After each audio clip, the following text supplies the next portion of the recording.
I don't know. I think I'll get Andrew Stroud up here. Stroudy, let's come up and do this. This is Andrew Stroud. He's just started motorcycling. He's fairly green. He's quite nervous. Yeah, you take this one. Okay. Test. Okay, Andrew.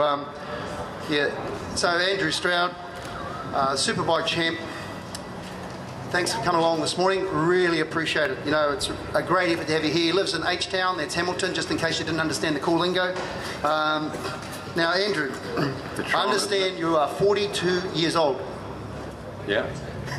Man, you look good. Far out. Anyway, thanks, 42 years old. Okay. 8 Superbike titles. Get this, 8 children. Well, one's on the way, okay? 8 children. Absolutely unbelievable. Now, it would appear that every time you win a title, because you've won 8 titles, you've got 8 children, yeah, you have another child. So how keen is Karen about you reclaiming your title next year? Maybe have her reservations, but just as well hasn't really got that much to do with it. Okay, mate. Hey, so, you know, it's a massive challenge, obviously, helping out Karen with these kids and chasing this New Zealand Superbike champion as well. Here's the question, Andrew. You're the only man in New Zealand, obviously, you're probably the only man in the world, actually, who has these accolades, 8 Superbike titles and 8 children. Which of the two would you say is the greater responsibility? Well, racing? No. Yeah, racing doesn't get much of a look in really at home during the year.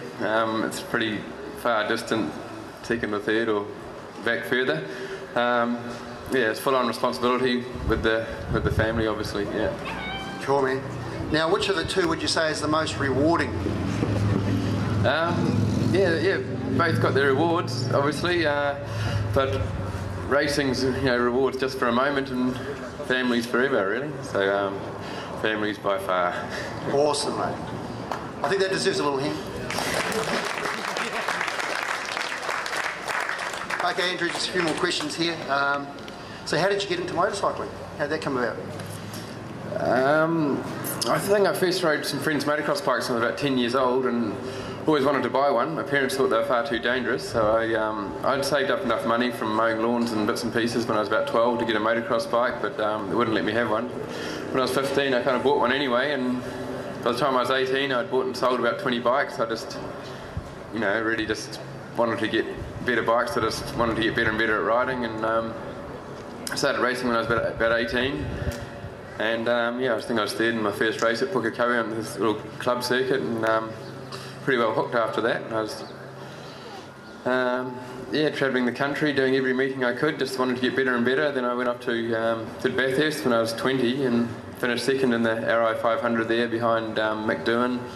And then I went off to America and Japan for a year and Malaysia, and spent 10 years really just racing all around the world. And it's a great lifestyle. It was exactly what I wanted to do. I was kind of following the dream, and it kind of meant everything to me at the time. And as time went on, I worked out that racing motorcycles is not all what life's all about, and there's a lot more valuable things. And definitely found a great faith, and I found a family. You're waffling, hang on. Sorry, yeah, you carry on, mate. Just step back from the mic a little bit. Now listen, now I've got to find my place. Hey, I understand you haven't always been a good little goody two-shoes Christian fella. What's this with the court cases you had in the early days? Oh yeah, I was probably in court about 5 times I think before I was 18, just various driving things. Once in Howick I stopped outside the takeaway bar, and all my friends from school were there, and I was about 16 on this little dirt bike, and I'll do a wheelie for us, so I said okay. 10 o'clock at night, Friday night, on the back wheel on the main street of Howick. But this car didn't see me because my light was shining up in the air, so he did a 3-point turn right in front of me, and I didn't even have time to put the front wheel down, just straight through the side window and sprawled on the roof and dropped on the ground, and right outside the police station, and the takeaway bar was right next door, so that was pretty impressive. But they just threw me in the back of the police car, no mercy at all, and off to court. And Yeah, a few of them really. But the last one I did, I was, they read out the charge in court. It's another one. Mr. Stroud was on the back wheel, approximately 140 kilometres an hour, passed a police car and failed to stop and all the rest of it. And just a couple of Maori boys at the back of the court. Oh, choice, bro. Cool. So, what would you say were the top 3 highlights of your racing career to this date? It was good winning a couple of titles in America. There were the championships in New Zealand, and I did about 40 World Superbike races and about 2,500 Grand Prix, and they were always good to do. Really high profile, it's pretty serious stuff.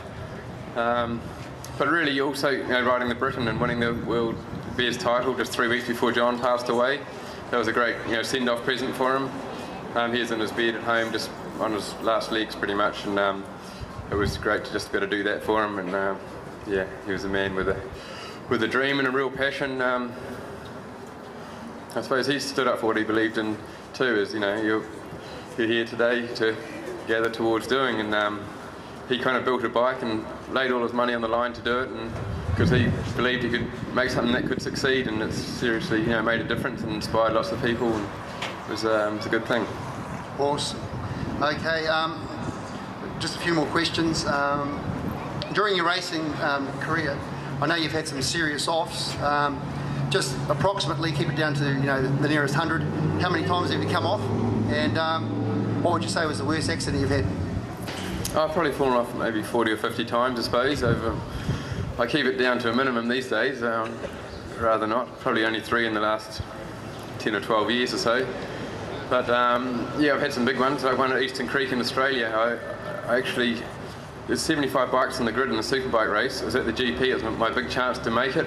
I thought into the big GP team with the multi-million-dollar contracts, and I took my bike over from New Zealand. I qualified on pole position for the Australian Superbikes, in front of the factory bikes and stuff, and so I was all going to plan, but I missed the start. I was a little bit late getting out, and they shut the gate, and I just started from pit lane on brand new cold tyres. So I had to wait for 75 bikes to go past, and then I joined in, and by lap 18 I got through to just behind second place, Mal Campbell, the Australian Honda rider, and Aaron Slight was leading it. And my oil filter must have not been tight enough, and unscrewed a fraction, blew the seal out all over the back tyre, and over 200 kilometres an hour over the top of the bridge there, just as I shut the throttle, just went fully sideways, and I was looking down this big hill at warp speed, thinking this is really serious, and I was just lock to lock all the way down the hill, and then hit the grass, and it was end for end, and it was a massive one really, but it was right in front of the TV cameras, so at least some people got entertained, and that they played it for over 2 years, I think, on World of Sports in Australia before the GP came up. So did you get time to having a quick prayer while you're tossing around, or what? No, but it does all kind of slow down, as they say.